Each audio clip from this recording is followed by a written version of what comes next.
सत श्री अकाल दोस्तों, स्वागत है आपका मेरे चैनल अवतार सिंह 86 पर। तो दोस्तों, आज की वीडियो में हम बात करने वाले हैं, जब भी कोई मेरा भाई बोस्निया का वीज़ा अप्लाई करता है तो उसका पासपोर्ट कम से कम कितना वैलिड होना चाहिए। ठीक है, एक बात तो ये है, और एक बात जो ज़रूरी है, इम्पोर्टेंट बात जो है कि बोस्निया में जो है ना कि इंडियन एम्बेसी नहीं है। ठीक है, इंडियन एम्बेसी ना होने की वजह से आपको क्या क्या इधर प्रॉब्लम फेस करनी पड़ सकती है, इसके बारे में हम बात करेंगे। ठीक है, मेन बात तो ये है कि इंडिया इधर सब लोगों को लगता है कि शायद इधर इंडियन एम्बेसी है, यहाँ पर इंडियन एम्बेसी नहीं है। इंडियन एम्बेसी ना होने के कारण इधर का काम जो है ना, पासपोर्ट का काम जो देखती है ना, हंगरी की एम्बेसी देखती है। हंगरी बोस्निया का काम देखी थी इंडियन लोगों का। अगर किसी इंडियन आदमी का बोस्निया में पासपोर्ट एक्सपायर हो जाता है तो फिर उनको हंगरी में जाना पड़ता है। ठीक है, हंगरी में अपनी फ़ाइल भेजनी पड़ती है। जैसे भी हम अपने डॉक्यूमेंट सारे हंगरी में पोस्ट करते हैं, या बाया पोस्ट करना पड़ता है, या फिर हमको खुद को जाना पड़ता है। ठीक है, जैसे कि आपको पता है, अगर आदमी खुद भी जाता है तो या फिर बाय पोस्ट भी करते हैं तो कम से कम उनमें टाइम बहुत ज़्यादा लग जाता है, इसलिए आदमी को बहुत ज़्यादा दिक्कत होती है। ठीक है, आप लोगों को ये सब दिक्कतें ना हो इसलिए मैं ये वीडियो बना रहा हूँ आज। ठीक है, कुछ ही दिन पहले मेरे एक भाई का मेरे को मैसेज आया था। वो बोस्निया में ऑलरेडी आ चुके थे, उनका जो पासपोर्ट था कम से कम 1 साल वैलिड था। ठीक है, जब उन्होंने अपने एजेंट के पास पासपोर्ट लगवाया तो उनका पासपोर्ट 1 साल वैलिड था, क्योंकि जब उन्होंने अपना काम लगवाया तो कम से कम 6-7 मंथ उनके ना जो वीज़ा प्रोसेस में ही निकल गए। आपको पता है किसी भी कंट्री में हम जब वीज़ा अप्लाई करते हैं तो उसके लिए कम से कम 6-7 मंथ हमारे प्रोसेस में निकल जाते हैं। ठीक है, 6-7 मंथ तो उनके प्रोसेस में निकल गए। उसके बाद क्या दिक्कत हुई, उनका पासपोर्ट सिर्फ 4-5 मंथ का रह गया। और जब यहाँ पर बोस्निया में आए तो उन्होंने यहाँ पर 3-4 मंथ काम किया। जब उनका पासपोर्ट ख़त्म होने लगा तो उनकी कंपनी ने बहुत कोशिश किया उनका हंगरी से पासपोर्ट रीन्यू करवाने का, लेकिन उनका किसी वजह से पासपोर्ट रीन्यू हो सका। तो इस दिक्कत के चलते उनको वापस इंडिया जाना पड़ा। उनकी कंपनी अच्छी थी, उन्होंने क्या किया कि उनको टिकट वगैरह सब कुछ दिया और उन्होंने बोला जाओ आप इंडिया से जाके पासपोर्ट रीन्यू करा लो, फिर दोबारा यहाँ पर आ जाना।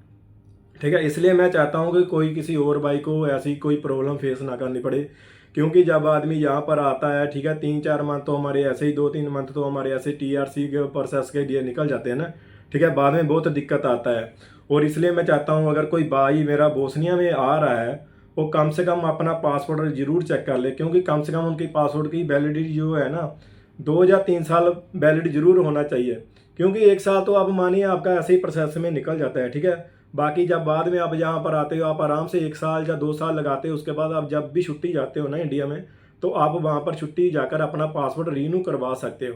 क्योंकि अगर आपका यहाँ पर पासपोर्ट एक्सपायर हो जाता है, या फिर आपका पासपोर्ट कहीं गुम हो जाता है, या फिर आपका पासपोर्ट डैमेज हो जाता है तो आपको बहुत दिक्कत आ सकती है। ठीक है, कुछ कुछ बाई का तो चलो हो जाता है, अगर प्रोसेस हो, जो कंपनी अच्छी हो, दोनों कैसे भी करके हंगरी से करवा लेती है।